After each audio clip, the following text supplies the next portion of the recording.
The US has told Russia that serious consequences will follow if it invades Ukraine.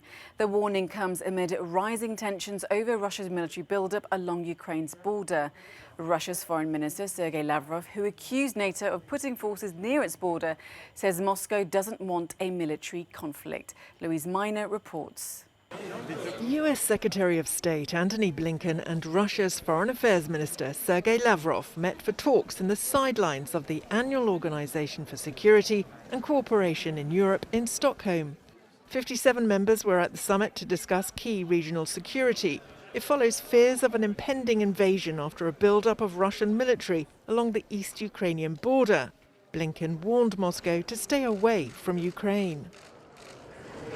We call on Russia to respect Ukraine's sovereignty and territorial integrity, to de-escalate, reverse the recent troop buildup, return forces to normal, peaceful positions, and to implement the Minsk commitments, especially the ceasefire provisions and those allowing OSCE monitors unfettered access.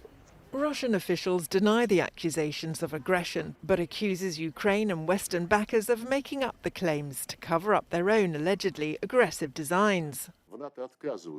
NATO is turning down our proposals for the de-escalation of tensions and for stopping the possibility of dangerous incidents. On the other hand, the military infrastructure of the alliance is getting irresponsibly closer to Russia's borders. The nightmare scenario of a military confrontation is returning after this well-known dual decision by NATO. Europe remains silent. Blinken says Washington is ready to support a diplomatic resolution. Meanwhile, Moscow is hoping for a meeting between President Vladimir Putin and US President Joe Biden soon, amid the rising tensions. Euronews spoke to the US Secretary of State Antony Blinken in Stockholm, and he told us that what is happening at the border of eastern Ukraine is deeply worrying. We don't know President Putin's intent. We don't know if he's made a decision to take renewed aggressive action against Ukraine. But what we do know is that he's putting in place the capacity to do so, and to do so on short notice.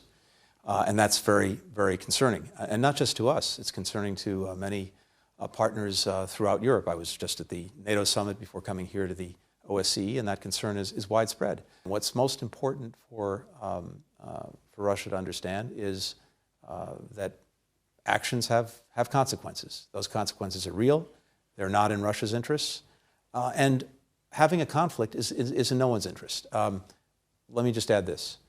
President Biden, when he spoke to President Putin in Geneva some months ago, said that our strong preference in the United States is to have a stable, predictable relationship with Russia.